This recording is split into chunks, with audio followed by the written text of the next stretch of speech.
वनुसल्ली अला रसूलिल करीम अम्मा बाद फ़ौज़ु बिल्लाहि मिनश शैतानिर रजीम बिस्मिल्लाहिर रहमानिर रहीम। जियोग्राफ़ी BA BSc पार्ट 1 में आज दूसरे लेक्चर के साथ मैं दोबारा आपकी खिदमत में हाज़िर हुआ हूँ। आज मैं आपको पार्ट 1 में जो इम्पोर्टेंट क्वेश्चंस हैं वो भी बताऊँगा। उसकी मैंने एक लिस्ट तैयार की है जो मेरे पास है इस वक्त, ये आप देख सकते हैं। तो इस पर मैंने शॉर्ट लिस्ट की है इम्पोर्टेंट क्वेश्चंस। ये भी कमेंट्स में सवाल आया था कि इम्पोर्टेंट क्वेश्चन की लिस्ट बता दें सर। और दूसरा आज हम 2 सवाल करेंगे अपने इस लेक्चर में। पहला किया था हमने कायनात की इब्तिदा, दूसरा हम करेंगे आज निज़ाम शमसी की इब्तिदा और तीसरा हम करेंगे ज़मीन की इब्तिदा। ये 3 मुख्तलिफ मरहलों में ये तीनों मतलब प्रोसेस हैं। पहला प्रोसेस है जिसमें कायनात की इब्तिदा कैसे, उसके मुतल्लिक मैंने बयान कर दिया। वो दो थ्योरीज थी, एक बिग बैंग नज़रिया था और एक एंटी यूनिवर्स नज़रिया था, एंटी यूनिवर्स थ्योरी का नज़रिया था। ये 2 नज़रियात थे। फिर उसके बाद निज़ाम कायनात की इब्तिदा के बाद हम बात करेंगे निज़ाम शमसी की इब्तिदा के बारे में। तो निज़ाम शमसी की इब्तिदा के बारे में 5 नज़रियात हैं, जिसमें लुई बफन का नज़रिया है, बायर लीपलेस का नज़रिया है, जेम पेम्बरलियन और मोल्टन का नज़रिया, लिटलेटन का नज़रिया और रास्कन का नज़रिया है। 5 नज़रियात हैं जी निज़ाम शमसी की इब्तिदा के मुतल्लिक। और इन 5 नज़रियात में सब कुछ मुख्तलिफ होने के बावजूद एक चीज़ कॉमन होगी, वो ये कि जो निज़ाम शमसी की इब्तिदा है वो एक गेंद नुमा किसी बड़े सितारे से हुई जो बहुत ज़्यादा गर्म था और आस्ता आस्ता ठंडा होता गया। जी हम बात कर लेते हैं सबसे पहले नज़रिए की। ये नज़रिया लुई बफन का है। इसके ये फ्रांसीसी साइंसदान था। इस नज़रिए के मुताबिक आज से 4 से 4.5 बिलियन साल कबल एक सितारा, जिसे वो दुमदार सितारे का नाम देता है, हमारे सूरज के बहुत ज़्यादा करीब आ निकला। नतीजन दोनों सितारे आपस में टकरा गए। टकराने की वजह से वो सितारा चूँकि साइज़ में बड़ा था वो अपने रास्ते पर आगे निकल गया और सूरज के टुकड़े हो गए। जो सूरज के टुकड़े थे वो खला की सर्दी से उनको वास्ता पड़ा, वो आस्ता आस्ता ठंडे होते गए और सूरज के गिर्द गर्दिश करने लगे, जिस रुख वो सितारा आगे निकला था। तो इस तरह वो सूरज के गिर्द, जो सूरज के टुकड़े हुए वो सूरज के गिर्द गर्दिश करने लगे और इस तरह निज़ाम शमसी का आगाज़ हुआ। तो दूसरा नज़रिया है जी बायर लीपलेस का नज़रिया है। इस नज़रिए के मुताबिक एक बहुत बड़ा गोला, जिसे वो निबोला का नाम देता है, खला में बड़ी तेज़ी से घूम रहा था, जिसका दर्जा हरारत आस्ता आस्ता कम होना शुरू हो गया। और ये भी एक असूल है, आप जानते होंगे इसके बारे में, कि जब गैस ठंडी होती है तो वो माया में तब्दील होती है और जब माया ठंडा होता है तो वो ठोस में तब्दील हो जाता है। मिसाल के तौर पर जो पानी हवा में बुखारात के कतरे हैं या पानी के कतरे बुखारात की सूरत में मौजूद होते हैं। कभी आप आजमा के देख लेना, किसी गिलास में ठंडा पानी ले तो उसके गिर्द भी जमा हो जाते हैं। तो वो क्यों? जब वो ठंडे किसी मतलब हवा में मौजूद नमी के कतरों को जब सर्दी से वास्ता पड़ता है तो वो माया में तब्दील हो जाते हैं। फिर माया को जब मज़ीद आप ठंडा करेंगे, मतलब पानी को आप मज़ीद ठंडा करें तो क्या होगा? वो बर्फ़ में तब्दील हो जाएगी और बर्फ़ एक ठोस चीज़ है। तो वो कहता है ये जो नबोला था वो गैसों का बना हुआ था, जिसका दर्जा हरारत आस्ता आस्ता कम होना शुरू होगा। ये गैसें जो हैं वो माया में तब्दील होने लगी और ये मादा मायाती ज़रों में बंटने लगा। मज़ीद ठंडा होने पर ये जो मादे के टुकड़े थे, मायाती मादे के टुकड़े थे, ये ठोस की शक्ल अख्तियार करके सैरों की शक्ल अख्तियार कर गया और उस जो निबोला है उसके गिर्द घूमने लगे और इस तरह कायनात का आगाज़ हुआ। इसके बाद जी जेम पेम्बरलियन और मोल्टन का नज़रिया, उसके मुताबिक जी जो सूरज है वो ख़ास अरसे के बाद मवाद की काफ़ी मकदार खला में उगलता रहता है। तो सूरज घूमते घूमते जब मादे की काफ़ी सारी मवाद जो है वो खला में उगलता रहा तो वो उसके दोनों सिरों के गिर्द दैरवी बाजुओं की शक्ल अख्तियार कर गया। आप भी एक आपको सिंपल सा तरीका बताता हूँ इसको प्रूव करने के लिए। कभी आप उंगली के साथ धागा बांध के उसके साथ कोई चीज़ वजनी लटका दें, उसको घुमाना शुरू कर दें, वो बाहर की तरफ घूमते हुए एक बाजू टाइप बन जाएगा, मतलब जो लंबी गिर्द। जब दो चीज़ों को पकड़ कर घुमाएंगे, मतलब उनको थोड़ा सा बैलेंस चेंज करके घुमाएं तो वो एक दूसरे के हिसाब दैरवी बाजुओं के हिसाब से घूमेंगे। तो वो कहता है कि वो जब सूरज उगलता रहा काफ़ी देर तक मादे की एक मवाद, तो वो क्या हुआ? दैरवी बाजू बन गया और सूरज के गिर्द वो दैरवी बाजू बन गया। जब वो खला की सर्दी से उनको वास्ता पड़ा तो क्या वो वास्ता से ठंडे होते कर सुगड़ कर टूट गए। टूट कर वो सैरों की शक्ल अख्तियार कर गया और सूरज के गिर्द घूमने लगे। चौथा नज़रिया जी लिटन का नज़रिया है जी। इसने पहले जो सबसे पहला नज़रिया था लुई बफन का, उस नज़रिए के मुताबिक इसने अपना नज़रिया पेश किया। इसके मुताबिक जी सूरज और वो दूसरा सितारा जिसे वो दुमदार सितारे का नाम देता था लुई बफन, लिटिल लिटन कहता है ये 2 सितारे नहीं थे, ये 2 सितारे थे और तीसरा सितारा इनके करीब आ निकला। नतीजन फिर ये अपने नज़रिए में जेम्स पेम्बरलिन और बोल्टन का नज़रिया भी मिला लेता है। नतीजन क्या हुआ जी, दोनों सितारों की सतह पर क्या है जी, मवाद का चढ़ाव पैदा हुआ जिसकी शक्ल एक सिगार से मिलती थी। फिर वो सितारा आगे निकल गया, जब वो सितारा आगे निकल गया तो वो जो दैरवी बाजू थे वो आपस में मिले हुए थे, तो वो जो सूरज का साथी सितारा था वो भी उसकी कशिश की वजह से उस तीसरे सितारे के पीछे जा निकला और वो दैरवी बाजू टूट गए और टूटने की वजह से वो सियारों की शक्ल इख्तियार करके और सूरज के गिर्द घूमने लगे। इस तरह निज़ाम शमसी का आगाज़ हुआ। फिर जी 5वां सितारा नज़रिए जो रासगन ने जेम्स जेम्स और लीपलेस के नज़रिए को मिलाकर एक नज़रिया पेश किया। इसके मुताबिक जी एक बहुत बड़ा सितारा टूटने के करीब था, इसी असना में एक दूसरा सितारा उसके करीब आ निकला, तो वो दूसरा सितारा उसके करीब आ निकला। इस तरह दोनों की सतह पर मवाद का एक बड़ा मद्देनज़र पैदा हुआ। जब दोनों सितारे मजीद आगे निकल गए तो ये मादा अलग होकर सियारों की शक्ल इख्तियार कर गया और सूरज की गर्दिश करने लगा। लेकिन इस नज़रिए में बड़ी बात यह है कि ये प्लास्टिक के लिहाज से तसल्ली बख्श जवाब नहीं देता। हाँ, अलमुक्सर जितना किसी भी नज़रिए इनमें से किसी एक नज़रिए को दुरुस्त मान भी लें तो जो कॉमन चीज़ इन सब में बताएगी वो चीज़ ये है कि वो जिस चीज़ से भी निज़ाम शमसी मतलब ये सूरज के जो टुकड़े इब्तदा में बहुत ज़्यादा गर्म थे और आस्ता आस्ता ठंडे होते गए, उस पर इन सियारों पर जिसमें तीसरे नंबर पर हमारी ज़मीन है उस पर ज़िंदगी का इर्तिकाई मरहला शुरू हुआ। ये तीसरे सवाल पे आ जाते हैं जी। तीसरा सवाल है जी ज़मीन की इब्तदा। ज़मीन हमारा घर है लेकिन हम अपने घर के मुतल्लिक़ बहुत कम जानते हैं। बेशक आज दुनिया इल्म के मतलब साइंसदान जो है, साइंसदानों की मदद से दुनिया इल्म के समंदरों में डूब चुकी है, बहुत कुछ हम जानने लग गए, हम दूसरे सियारों पर चांद पर जाना शुरू हो गए, लेकिन हमें अपनी ज़मीन के मुतालिक बहुत कम इल्म है। किस तरह? क्योंकि हमने ज़मीन की गहराई में सिर्फ 12 किलोमीटर तक पता किया है कि यहाँ तक क्या क्या चीज़ें हैं, मेटल हैं, क्या है, उससे आगे तो हम अपनी ज़मीन के अंदरूनी साख्त के बारे में नहीं जान सके। तो हम कैसे मालूम कर सकते हैं कि दूसरे सितारों पर या दूसरे सियारों पर ज़िंदगियाँ कैसे मौजूद हो सकती हैं। अलमुक्सर खैर ज़मीन जो है वो ज़मीन के मुतल्लिक़ इंसानी इल्म बहुत पुराना 16वीं सदी तक के माहिरीन ज़मीन फल्कियात ज़मीन को सारी कायनात ख्याल करते थे, लेकिन आज एक स्कूल का तालिब इल्म भी जानता है कि ज़मीन जो है निज़ाम शमसी का हिस्सा सूरज के गिर्द घूम रही है। फिर ये सारा निज़ाम जिसमें कैक्शां और गैलेक्सीज वगैरह आ जाती हैं, तो उनकी हैसियत के सामने ज़मीन की हैसियत तो ऐसे ही है कि जैसे सारा डेजर्ट जो मतलब दुनिया का सबसे बड़ा रेगिस्तान है, उसमें से एक मुट्ठी पर रेत को बंदा उठा के हाथ को झाड़ दे, फिर हाथ के साथ जो रेत बाकी रह जाए, इस ऐसी हैसियत हमारी ज़मीन की कायनात में। तो फिर ज़मीन का आगाज़ कैसे हुआ, इसके मुतालिक 2 नज़रियात हैं। आज मैं फिर आपको दोबारा ये बात रिपीट करूँगा, मैंने पहले लेक्चर में भी बताया था कि ये जितना भी हम इल्म पढ़ेंगे, चाहे वो निज़ाम शमसी की इब्तिदा के मुतालिक हो, चाहे वो कायनात की इब्तिदा के मुतालिक हो, चाहे वो ज़मीन की इब्तिदा के मुतालिक हो, खा वो किसी भी सितारे या सियारे की इब्तिदा के मुतालिक हो, ये नज़रियात पर मबनी इल्म है। ये हमारा मानना है कि ऐसा हुआ होगा, मतलब हम एक सोच रखते हैं कि ऐसा होने से ये हो सकता है। हाँ, हकीकत क्या है वो हमें नहीं पता, ये थीरीज़ का इल्म है। थीरीज़ का इल्म ऐसा इल्म होता है जिसकी सदाकत का कोई बंदा मतलब जिसके सच्चे होने को कोई बंदा गवाही नहीं दे सकता।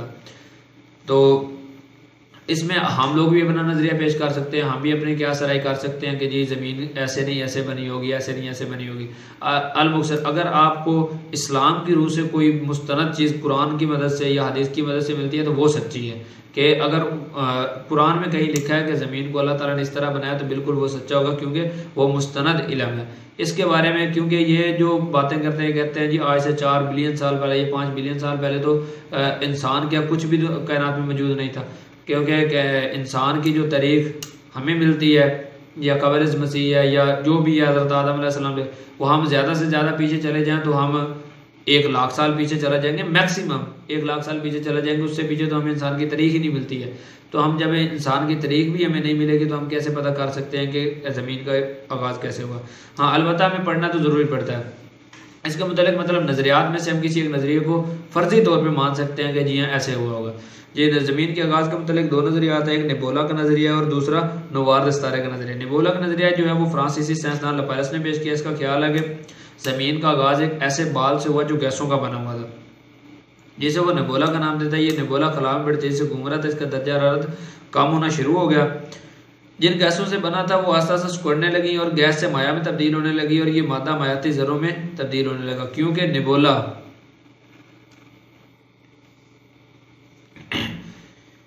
नेबोला जो है गैसों का बना हुआ था, क्योंकि नेबोला घूम रहा था इसलिए मायात ठंडे होकर ठोस शक्ल अख्तियार कर गया, जब कि इन तोतों के सियारों के मरकजी अंदरूनी से मसलन ज़मीन अभी पिघली हुई हालत में मौजूद है। जी हाँ, इस नज़रिए में एक सच्चाई ज़रूर है, वो ये है कि वो कह रहा है कि ज़मीन का आगाज़ किसी ऐसे बाल से हुआ, ऐसी गेंद से हुआ जो बहुत ज़्यादा गर्म थी, और बिल्कुल ये ऐसे ही है कि ज़मीन का अगर खुदाई करें आप तो ज़मीन की 12 किलोमीटर अंदर ताकि साइंसदान खुदाई कर सकें, और वहाँ पर दर्जा हरारत जो है वो लाखों में है, मतलब वहाँ उससे आगे नहीं इंसान जा सकता, वो बहुत ज़्यादा गर्म है और पिघली हुई हालत में मतलब लावे की शक्ल में मौजूद है ज़मीन। दूसरा सितारा जी नोवार सितारे का नजरिया, यह नजरिया अव्वल जिक्र नजरिए के बाद पेश किया कि इसके मुताबिक आज से 5 से 6 बिलियन साल कबल एक सितारा सूरज से, जिसका जो मतलब साइज है या मास है वो सूरज से भी बड़ा था, वो सूरज के करीब आ निकला। साइंस के असूलों के तहत ये भी एक साइंसी असूल है कि जब दो बड़े मास रखने वाली चीज़ें एक दूसरे करीब होती हैं तो जिस चीज़ का मास ज़्यादा होता है वो दूसरी चीज़ को अपनी तरफ खींचने की कोशिश करती है ग्रेविटेशनल फोर्स की वजह से। अच्छा, सूरज चूंकि गैसी मादों पर मुश्तमिल था जबकि नोवार सितारा निस्बतन कसीफ मादों पर मबनी था, इसलिए सितारे की कशिश से सूरज से मादे की एक बहुत बड़ी मकदार मद्देनजर की सूरत में इस सितारे की तरफ खींच गई। फिर जब ये नोवार सितारा चलता हुआ अपने रास्ते पर आगे चला गया तो इस सुगाड़ी शक्ल जो थी वो मतलब मद्देनजर के वो जो टुकड़े थे वो टूट कर स्यारों की शक्ल अख्तियार करके और सूरज के गिर्द घूमने लगे। इन टुकड़ों में से तीसरे नंबर पर वाक़ हमारी ज़मीन है। ये ज़मीन की इब्तिदा के मुतालिक जो थे वो सिर्फ 2 नज़रियात थे। आगे तफसील में यह अब सवाल ये पैदा होता है कि ज़मीन का आगाज़ इसमें से किस चीज़ को कामन माने। अच्छा, इन दोनों नज़रियात में फिर एक चीज़ कामन आ गई है, वो कामन ये है कि मतलब निज़ाम शमसी की इब्तिदा के मुतालिक भी वही चीज़ कामन थी कि मतलब गर्म चीज़ से, किसी गर्म चीज़ से ज़मीन का आगाज़ हुआ और वो गर्मी अब भी ज़मीन के अंदरूनी हिस्सों में पाई जाती है। अच्छा, दूसरी चीज़ फिर कहते हैं जी फिर ज़मीन के आगाज़ के मुतालिक इस पर ज़िंदगी के आगाज़ के मुतालिक ये बयान करते हैं कि चूँकि ज़मीन पहले बहुत ज़्यादा गर्म थी तो गर्मी फिर आस्ता आस्ता ठंडा होना शुरू हो गई और ज़मीन पर बारिशों का एक सिलसिला शुरू हुआ। जब बारिशें बहुत ज़्यादा हुई तो नबातात उगने लगी और जिंदा सेल्स पैदा हुए। उन जिंदा सेल्स जो हैं वो जिंदा सेल्स में से जिंदा जानदार पैदा हुए और जिंदा जानदारों में से फैलते फैलते इस मतलब किताब के रूह से, इन नज़रियात के रूह से, मतलब इन जो जानदारों से बिन मान से नहीं बंदर बना और बंदर से इंसान। लेकिन इस्लाम बिल्कुल इसके अगेंस्ट है और वही सच्चा इल्म है। फिर मैं ये आपको इसलिए तफसील से बताता हूँ कि चूँकि हम मुसलमान हैं और हमारे पास एक मुस्तनद इल्म है। मुस्तनद इल्म मतलब जिसकी तहकीक हो चुकी है कि वो बिल्कुल ठीक है और वो कुरान की सूरत में और हदीस की सूरत में है। तो कुरान और हदीस में ये चीज़ हमें मिलती है कि इंसान बंदर से नहीं बना बल्कि बंदर इंसान की बिगड़ी हुई शक्ल है। तो इसके मुताबिक चूँकि हमें ये पढ़ाया गया है और हमने पेपर देने के लिए, इसको पास करने के लिए इसको पढ़ना ज़रूरी है, तो इसके मुताबिक चूँकि फिर जिंदा सेल्स पैदा हुए, जिंदा सेल्स से जिंदा जानदार और जिंदा जानदारों में से इंसान जो है वो जिंदा जानदारों की मतलब जो इर्तिकाई मराहल की जदीद तरीन किस्म है, यानी कि सबसे तरक्की याफ्ता किस्म जो है जानवरों में से वो क्या है, इंसान है। फिर उसके बाद ये हमारे आज के 2 सवाल मुकम्मल हो गए आज के लेक्चर में। अब मैं आपको बताऊंगा इंपॉर्टेंट क्वेश्चंस जो इस बुक में से सिलेक्ट किए गए हैं, उन पर इंशाल्लाह डे बाय डे मैं आपको लेक्चर देता रहूँगा इंशाल्लाह। मैं पहले थोड़े से कुछ मसरूफियात की वजह से मैं आपसे बहुत दूर रहा हूँ, मतलब मैं लेक्चर्स कंसिस्टेंटली अपलोड नहीं कर सका। तो जो सवाल है, पहला सवाल था जी कायनात की इब्तिदा और इर्तिका, वो पहले लेक्चर में हमने मुकम्मल कर लिया था। दूसरा सवाल है जी निज़ाम शमसी की इब्तिदा कैसे हुई, ज़मीन की इब्तिदा और इस पर ज़िंदगी की इब्तिदा। दूसरा सवाल निज़ाम शमसी की इब्तिदा और तीसरा सवाल ज़मीन की इब्तिदा और इस पर ज़िंदगी की इब्तिदा। 3 सवाल मुकम्मल हो गया। चौथा सवाल है जी जियोलॉजिकल टाइम स्केल क्या है। 5वां सवाल है ज़मीन की शक्ल और जिसामत पर नोट लिखें। 6ठा सवाल है जी जियोलॉजिकल टाइम स्केल बयान करें। ज़मीन की महवरी और मदारवी गर्दश के असरात बयान करें। 7वां सवाल है आलमी ब्यारी वक़्त और आलमी ख़त तारीख़ पर नोट लिखें।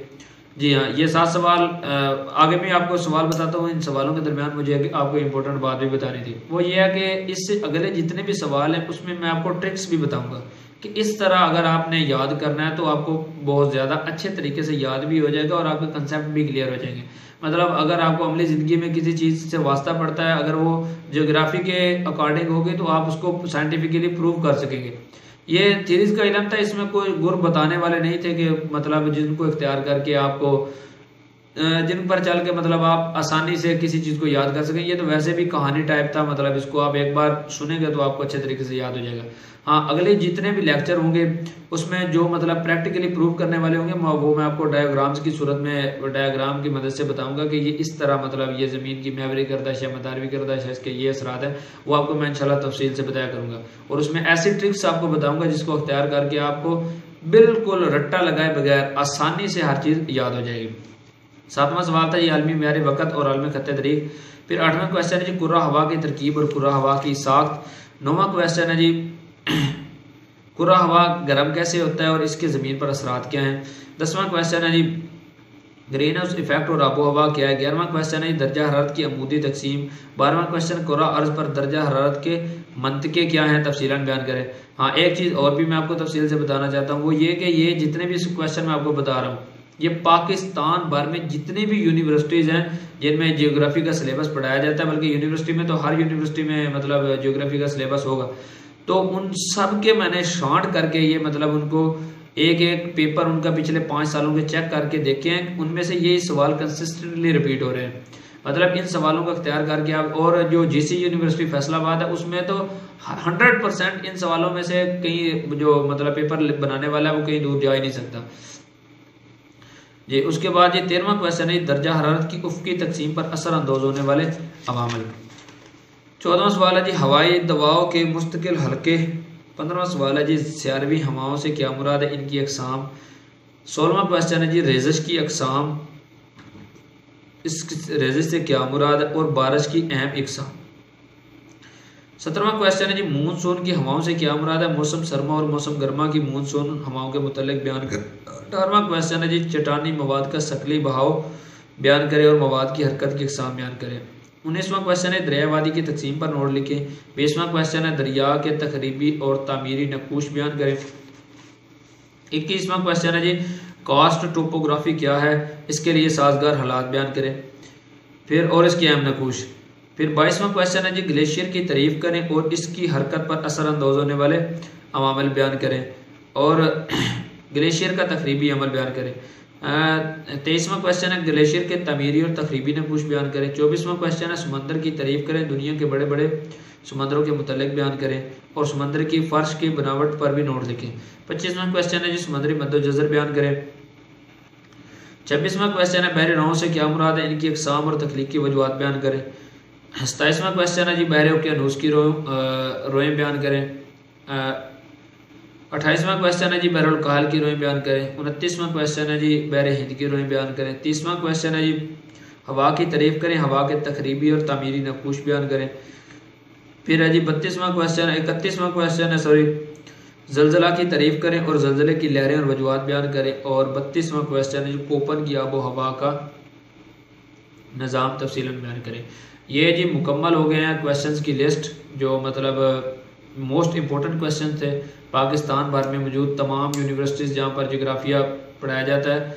तो जोग्राफिया के जो इम्पोर्टेंट क्वेश्चन थे वो मैंने आपको बता दिए हैं और इंशाल्लाह ये तरतीब के साथ मैं हर दिन कोशिश करूँगा कम से कम 2 क्वेश्चन की, अगर इससे ज़्यादा हो सके तो उसकी भी कोशिश करूँगा कि मैं इसी यूट्यूब चैनल पर अपलोड कर दूँगा।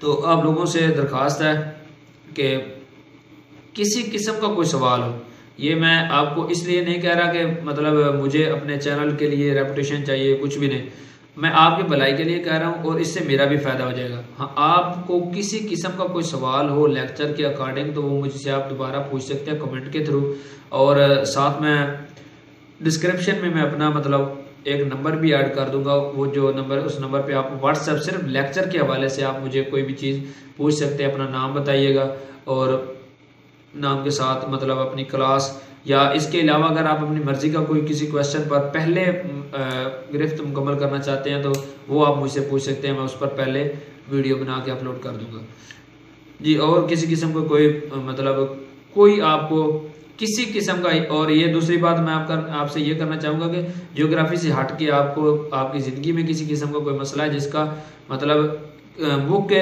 अकॉर्डिंग, इस्लाम के अकॉर्डिंग उसका कोई सलूशन है, तो आप वो भी हम मुझसे पूछ सकते हैं। मैं इंशाल्लाह इस्लाम के हदीस, कुरान और हदीस की रोशनी में आपकी वो भी रहनुमाई कर दूंगा। वस्सलाम।